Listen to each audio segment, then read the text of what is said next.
Dibuat lubang pernafasan dari leher, David sempat gerakan kaki. Kesehatan David dikabarkan harus membaik. Hal tersebut diungkap oleh ayah David, Jonathan, melalui cuitan Twitter.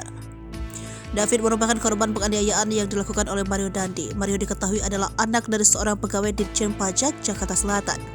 Setelah dilarikan ke rumah sakit, David langsung masuk ke ruang gawat darurat dan tidak sadarkan diri. Setitik harapan dirasakan pihak keluarga setelah pada Sabtu 25 Februari 2023 David sempat membuka mata.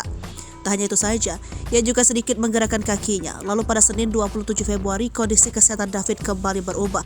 Jonathan mengatakan, kesehatan anaknya sudah memperlihatkan progres yang bagus. Hanya saja remaja 17 tahun itu masih belum sadarkan diri. Selain itu, alat penunjang kesehatan di tubuh David hanya tersisa satu. Lebih lanjut, Jonathan turut menyampaikan rasa terima kasih kepada masyarakat yang senantiasa mendoakan kesembuhan putranya.